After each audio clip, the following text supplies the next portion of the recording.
Hey, Hawkeye fans.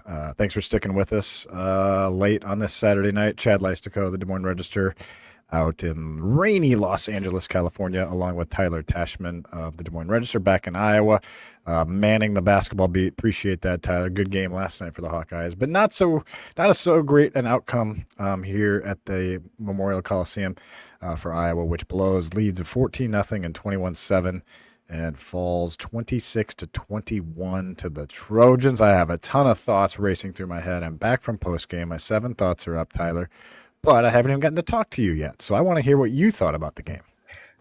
It was a great start. I mean, they came out basically firing on all cylinders offensively. They were aggressive in the passing game. Iowa scores 3 touchdowns on its first 4 offensive possessions. They hold USC to without any points on their first 2 offensive possessions. It felt like I was really floored and impressed by the way that Iowa came out of the gate in the game.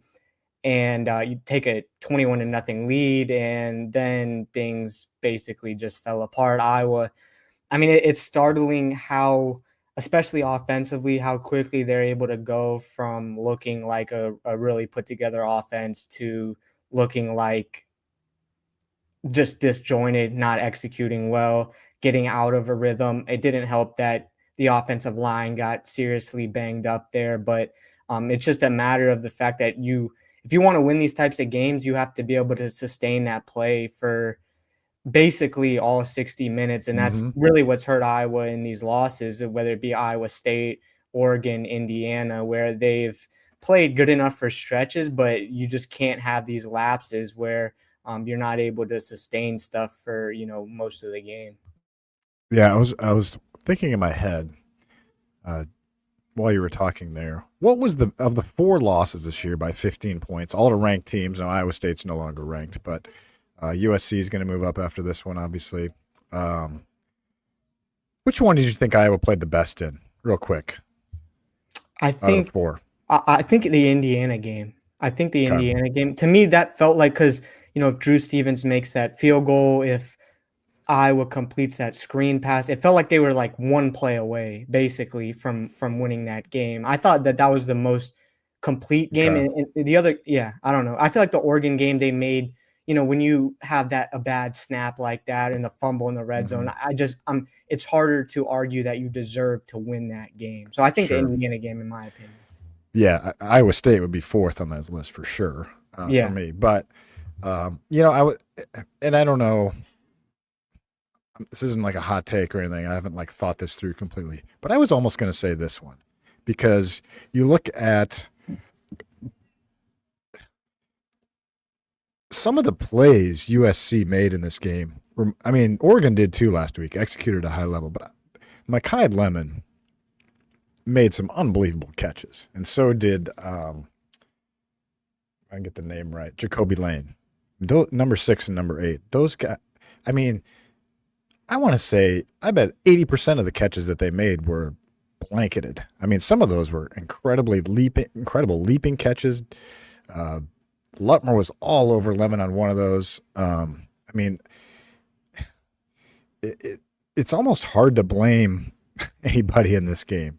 Is kind of where I'm thinking, and I know Iowa fell short, and I don't think USC is as good as Oregon or Indiana. So I think you're probably right on Indiana, but I felt like I felt like Iowa came to play, and I mean, especially coming back after the emotional loss to Oregon, you wondered, how they would play, and I thought, I mean, it was impressive how they came out and played, and just, um, they obviously just fell short. They didn't score in the second half. They had only 4 possessions in the second half. That's something I'm going to be writing about with my follow column. So yeah, there's a little bit of blame there, but at the same time, there's a face mask call that they didn't get on Kamari Moulton, and then the interception happens the very next play.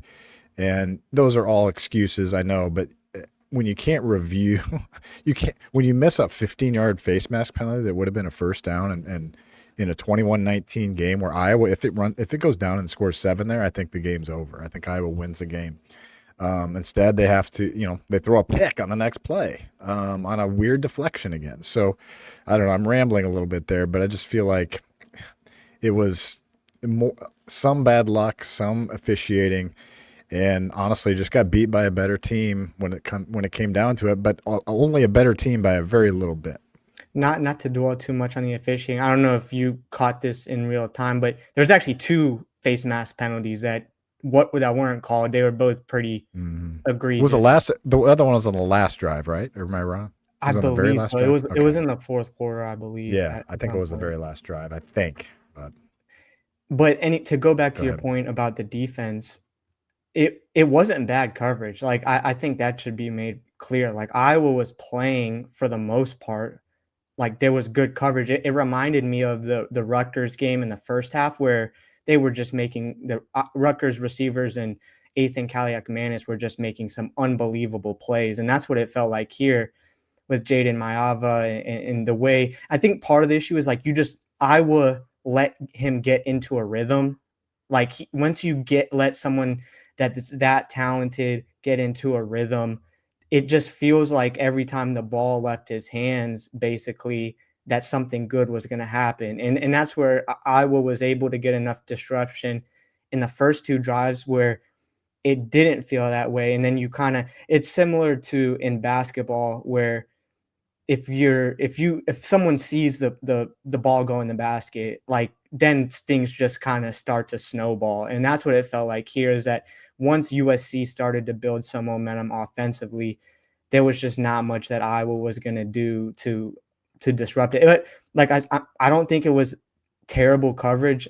And the one thing that really did hurt Iowa is they didn't force a turnover. I guess you could look at the turnover on I was downs just gonna as say that. Yeah, they needed like one turnover. Like yeah. in the second half, I was talking to the person next to me in the press. I was like, they just need like one big play on defense to turn this to like kind of cement this lead, and punch it in. But they just never got Yeah, it. and there was no, like, big momentum swinging play that Right. really could have And turned the credit to USC. I mean, they yeah, didn't make any turnovers, but and there still. was a forced fumble, but Iowa wasn't able to jump on it. But this was the first game, such a big storyline earlier in the season was Iowa's the defense's inability to create turnovers, and then they've done a really good job at that basically since those first few games. This was the first game that Iowa's defense had not forced a turnover since the UMass game. So, like, Iowa has pretty regularly been able to count on that this season. And given the weather again, I credit to USC for being able to hold on to the ball, but it was like these were the type of weather circumstances and the field circumstances, which you got a better look at probably than we did, but where you would hope that Iowa would have been able to kind of create some type of havoc. Yeah, and the rain was throughout the game. I mean, it might have stopped for like a few minutes, but I mean, even just going to post game, it was raining pretty steadily. Like it was impressive how USC just continued to execute as it did. And I'm just looking at the stats here, Tyler. Iowa rushed the ball 33 times for 183 yards. Not one carry went for lost yardage. Not one. There wasn't one negative play by Iowa's offense in 53 plays. They were getting yardage. It just was a matter of, couldn't come through in the second half. And they almost did. And that last drive, just like last week, Tyler, when Iowa goes, they got the ball at their own 7, right? On 7-yard line, went down. Gronowski gets the 4th down touchdown. It felt like they were almost on the verge of something like that again, didn't it? They started on their own 10. Yeah. You're down 3 offensive linemen. Bo Stevens was out most of the game with Leighton Jones in there, and he's probably their 6th best lineman. And then Mike Mislinski had to come in for Pieper in the 4th, and then Dunker's out. All of a sudden, you're seeing Jack Doechler out there. You're like, oh man, you're kind of cringing inside because you're like, this drive's probably doomed. I mean, they're starting on their own 10. But credit to Iowa, they march down the field. They get to the 29-yard line. And there's a lot of people that were upset with the 3rd down call there. I think it was 3rd and 9, and they handed it to Xavier Williams, right? Yep. I personally, I thought that was a good call. You're going for it on 4th, and USC had been leaving the middle of the field open for those runs. And I thought that, there was a run earlier in the game. Patterson, 3rd and long, kind of ran for a 1st down. I thought it was a good play. Maybe it was too predictable. I don't know. But what did you think of that and kind of the execution there? And then so close on Caden Weechen's pass there in the fourth quarter. And then in the play-by-play, it says dropped by Caden Weechin. It wasn't a drop, right? He didn't drop it, did he? No, It was no, just he just no. came out of bounds. No, it was an incredible effort on his part, and I don't mind the run to Xavier Williams because, like you said, Jazz Patterson kind of had a similar situation in the red zone earlier in the game, and if you know you're going for it on fourth down, Right. That's what I creating it a thought. manageable fourth down, I don't mind that at all. But the Weegan play, I mean, credit to him, that was an incredible effort. It was also a great effort by the USC defender to basically submarine him out of bounds, and if he was like 2 shoe sizes smaller, he might have been in. And I think the announcers on the broadcast were kind of talking about the Omar Cooper play that Indiana had against Penn State, and it kind of felt similar to that, except Weegan wasn't able to get his toe in bounds. But I mean, those are just the little things Iowa hasn't been able to do, like just too many times this season, whether that's the double tip pass against Iowa State or just these kind of plays, like the bad snap against Oregon, the fumble against Oregon. I mean, you could kind of make a whole list of these things that have really added up at this point. To me, Iowa's offense, they needed to do more to not put themselves in that position again, because they had chances. They had opportunities to where earlier in the game, in the second half, where they could have helped themselves out to not be in that type of situation. So yeah, it's another kind of frustrating one. And now, not that we need to say this, the college football playoff hopes are definitely, the door is definitely right. closed. Definitely closed on them at this point. No more scenarios there, yeah. No. But so after Iowa takes the 14-0 lead, here are USC's next 5 drives: touchdown, field goal, touchdown, touchdown. And there were 11 plays, 8 plays, 9 plays, 9 plays, and then 6 plays on that short field. So USC's offense really did not get stopped. They only punted twice in the game. And then here's Iowa's second half possessions. 5 plays, 25 yards, punt. That was probably a missed opportunity there. I'll have to go back and look at what happened there again. But then the next drive was the INT. 4 plays, 19 yards. Again, if they call the face mask there, completely different story. The 3 and out, that one hurt a lot. 3 plays, 3 yards, early fourth quarter. That's the one where I feel like Iowa needed to make some hay. But credit Iowa's defense. It did get a stop, got the ball back for that one last try, and then 10 plays, 61 yards. Weird that Drew Stevens never tried a field goal in this game. Yeah. It's like I can't remember the last time that happened when he didn't get to try a field goal. Yeah. But hey, what do you think of what'd you think of the Philly special? Oh, that was really nice. It was really nice, and because that was kind of like the beginning of the end, or the last high, because Iowa was basically riding that high that made it 21-7, and then Right. I mean, this is the thing, is you can't get outscored 19-0 to end the game. Like that's, I realize that Iowa, maybe didn't play poorly, but if you have a 21-7 lead, if I would have told you that, on Thursday, that I was going to have a 21-7 lead in the second quarter, you probably would have felt really good about their chances. And you just can't afford to just stand still basically on both sides of the ball. Like if the defense was starting to give up some progress to USC's offense, you need Iowa's offense to pick it up. And then basically both sides of the ball just did a complete 180 to what they did to start the game. But that was great play call by Tim Lester, great execution. That's where I think, and I don't know, I'm kind of split on this, because you get up 21-7. I understand, and it was 21-10 after USC kicks a field goal. I understand wanting to be more conservative offensively because you have the lead. You don't want to make mistakes. But Iowa built that lead by being aggressive. The passing game was clicking to start the game. Mark Gronowski looked comfortable. And then after halftime, the passing game basically just dried up. Like it was virtually non-existent. Mark Gronowski was able to do some stuff with his legs. He had that scamper in the open field on Iowa's last offensive drive that kind of made you feel like Iowa was going to be able to score, but it just wasn't. I don't know if it was a mental thing or the way I was approaching things, but it just felt like they got up 21-7 and they took their foot off the gas, and then once things started snowballing, there just was no stopping them at that point. Let's talk a little maybe big picture here. Um, Ferentz.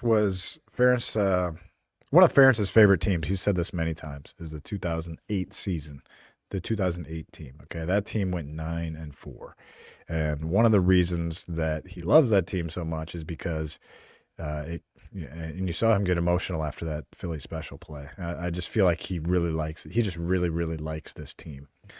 And but one of the reasons he likes that team so much is because they showed up every week, no matter what, ready to play, ready to fight, gave their best effort, and he was very complimentary of their effort tonight. And this team reminds him of that 2008 team, which he said was one of his favorite seasons ever as a coach. It was '08, and they lost 4 games in excruciating fashion that year. They lost 4 games by a total of 12 points that year, Tyler. I mean, this is 4 by 15. They lost to Pitt by 1. I'm going to see if I can remember this right. Northwestern by 5. I think they committed 5 turnovers in that game. I think it was Michigan State by 3 and Illinois by 3. And then, of course, that was the year they beat 9-0 Penn State. And then so they finished, with 4 wins to end the year. So they can't do that this year, but they can match the 9-4 if they were to win out. But big picture, that's kind of what you're left with. And I know you weren't following Iowa football in 2008, so I'm not going to ask you to speak on that. But I do think that there's been a lot of talk this week about, hey, Iowa's not in the Big Ten West anymore, and I think these last 2 weeks show that is absolutely true because USC and Oregon essentially replaced like a Northwestern and Purdue on the schedule, right? I mean, that's kind of what you're dealing with now. This is the new Big Ten. And, even with one of what we think is, what I think is probably one of Iowa's best teams, rosters in terms of offense, defense, special teams, it's not going to end up having the special season that some other teams have had. So I feel like the new Big Ten is a really tough challenge for Iowa, even when it has a pretty good team. Yeah, I mean, this game reinforced where Iowa stands in the kind of hierarchy of things nationally and in the Big Ten, which is they're knocking on the door of kind of getting into that upper echelon of the Big Ten, which that goes hand in hand with being viewed as a legitimate contender nationally. They're knocking on the door of that, but they're not totally there yet.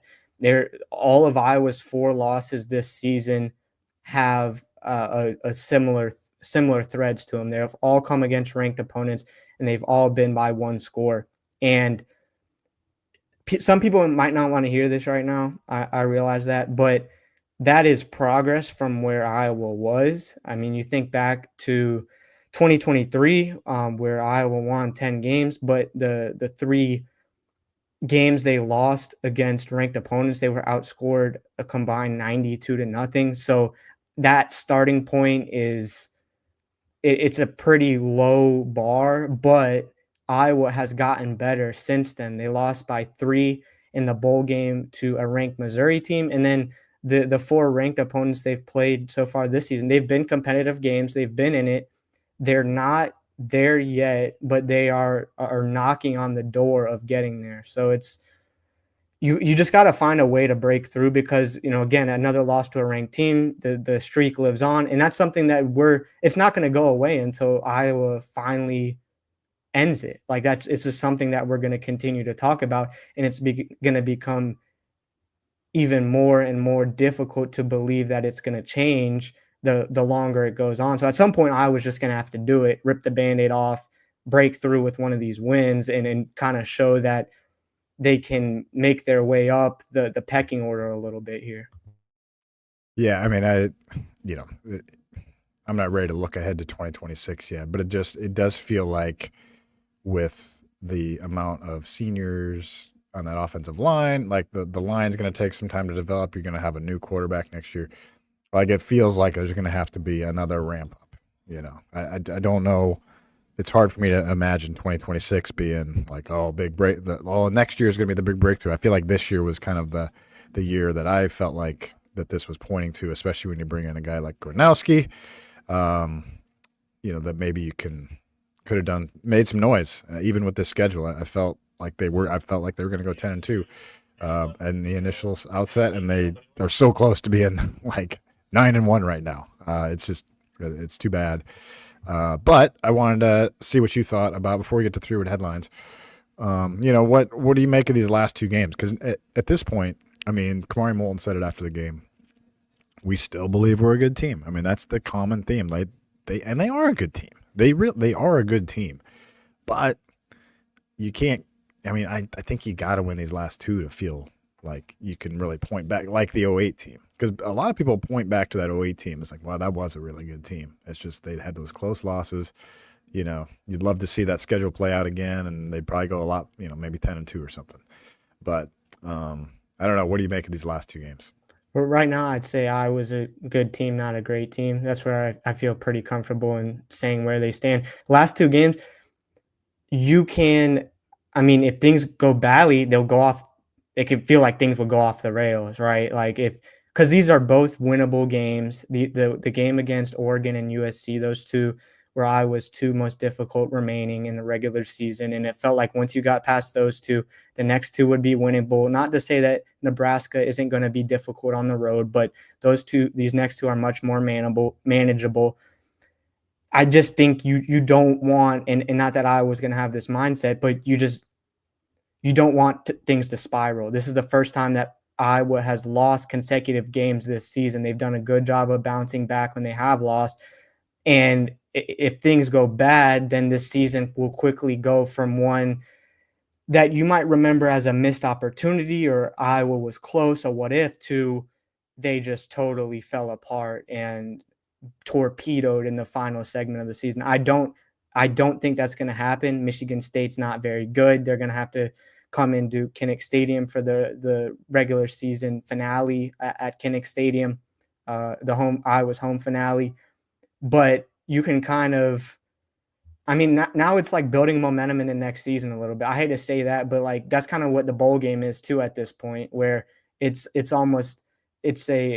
building into the next season. And it's part of finishing this season strong and kind of, I don't want to say cementing this team's legacy, but you're cementing how this team will be remembered. And you're building momentum into the winner for what will be the 2026 season. 3-word headlines. Thank you for all the submissions. Jeff Winfield, horseshoes and hand grenades, kind of hyphenated hand grenades. We'll give it to you. Close only counts in those things. He's right. You got to win these games. So I like that headline there. Absolutely. Tyler Veenstra, game of inches. Absolutely. Mitch Fick, our buddy, says, when it rains, ... That's a good one because this weather was so miserable. I mean, at least it wasn't like a cold rain like last week. I know everybody that sat through at Kinnick last week would have preferred this because it was at least a warm rain, but it was just constant rain. And it was probably hard. I don't know. Was it hard to tell on TV, like how much it was raining? What did you think of it on TV? It depended on the camera angle, but there were some where you could see pretty definitively how bad it was. But here's the thing is that Oregon and USC were playing in the same conditions, so they just dealt with it. No, I know. Better. Exactly. No, I know. I'm just saying that it just sucked that it happened. That those two teams dealt with it better than Iowa did. I guess, yeah. Gabe Esser says Caden caught it. I just tweeted out that he did catch it. It was just a matter of whether his foot was in bounds. But do you think I tweeted this question out, do you think if they had called it on the field as a catch, it would have stood as a catch? Do you think it was that close, in your opinion? In my opinion, it would have been reversed. You think he was out? It's hard for me to tell on a little computer screen, so I don't know. It was very close, but I think it would have been definitive enough. But it was very close. Could you imagine if they ruled it a catch and then overturned it there? Oh, yeah. Man. Well, if they had ruled it a catch and then not overturned it, USC fans would have been outraged. But did you see that Oregon Minnesota game last night where there was a guy that it was the same thing, exact same thing, and they ruled it a touchdown for Oregon. Yeah, and it looked like, I mean, the announcers were just like, Minnesota's got to be irate because which I thought he was probably out. Oh, But anyway, I thought you were gonna be talking about the one where the guy bobbled the ball running into the we had end zone. that too. It's Yeah. like, if I'm a football coach at this point, let's, like, duct tape the ball on your hands when you're running through the end zone, because you see it happen in the NFL too, where these guys let go of the ball right before they get past the end zone, past the end line. Mark Bernhard says wet and pissed. I got you. If you were at the game, especially, you've been wet the last 2 weeks and pissed. Jeffrey the Greek, just no breaks. Chris Ryder, no face masks called. Yeah, I don't think there was one called. I'll have to look at that second one. Yeah. Jay Rollin, 24, says Ben McCollum time. You ready for Ben McCollum time, Tyler? It was, yeah, pretty good win for Iowa on, Friday against Xavier, so Yeah, give us 30 seconds of basketball talk while I find some more. No, well, I think the impressive thing about the win was that it didn't feel like Iowa really played all that well, and they still win by 19. I realized that Xavier doesn't quite have the shine that they did entering the season. The game before this one, they lost to Santa Clara at home by 19, but this was still Iowa's first power conference competition of the season. It was another benchmark that the Hawkeyes were going to have to hit, and they passed pretty clearly, even though they didn't. It wasn't their best stuff by any stretch, and they still won comfortably. Used an 11-0 run to end the first half, and another kind of step in the right direction for the team. As I'm scrolling through these, there's a lot of anti-ref sentiment here. Kenny McBride, refs Yeah. F'd Iowa. Lisa Dondlinger, refs new assignments. There was another lunch pail guy. You got to look at this one, Tyler. It says game was rigged, and he has a screenshot. It looks like Caden's toes in bounds based on the screenshot he has. Okay. All right. So, and it's got 8 retweets. I'm assuming it's the same play, but there's people are mad. People are mad. I get it. Now, I feel like, and this is the issue in all of Iowa's 4 losses, it's like they haven't made – you kind of have to make your own breaks, if you understand what I'm saying. Like, you have to kind of create your own good fortune, and I feel like Iowa didn't do that enough in those wins. Like, they didn't put themselves in position where it's like, oh, that was they made a great break for themselves. They put themselves in that position. I just feel like they didn't make their own fortunes enough in those games. Man, there's a ton of good ones. Thank you for all your submissions. I can't get to all of them, but one more.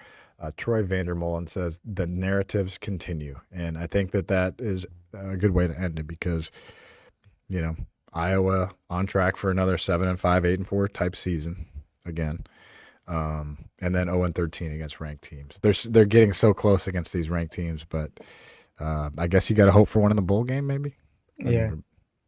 Well, maybe Nebraska will be ranked. It could be. But and to your point about, I mean, you said you didn't really want to look too far into 2026, but Iowa, the portal is a thing, so they could go out, and when you talk about the offensive line, right, they could go out and get a veteran or 2 offensive linemen. You probably look at receiver as something that Iowa's going to need to address.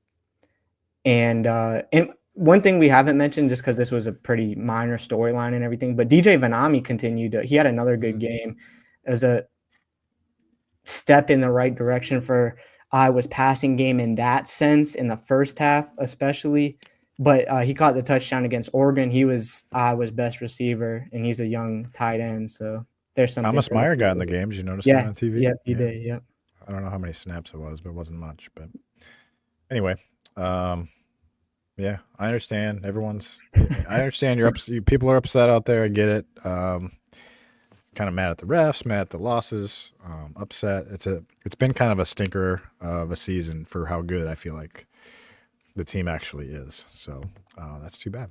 I feel like Iowa can kind of, these last 2 games, actually, when you ask about what these last 2 games can be, I feel like it can almost be like Iowa taking out all of its anger about how these games have finished and just like pummeling someone, because they've shown against inferior competition they can just flatten them, like they did against Wisconsin and like they did against Minnesota.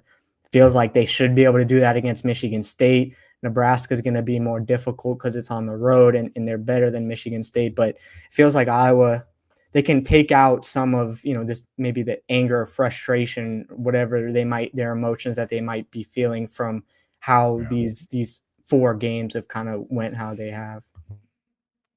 Yeah, Michigan State falls to 3-7 overall, 0-7 in the Big Ten today with a home loss to Penn State, which gets on the board in the Big Ten column. And I know Nebraska is at Penn State next week, so we'll keep an eye on that. Michigan State at Kinnick for Senior Day on Saturday. We don't know the game time yet. We probably know in the next few hours, I'm guessing. But thanks, Tyler. Thanks for all your hard work back home, and I'll see you Tuesday. Yes, sir. Have safe travels back. All right. Thanks, everyone, for tuning in. Chad Leistikow, Tyler Tachman, as always. We'll talk to you on our Tuesday pod. Take care.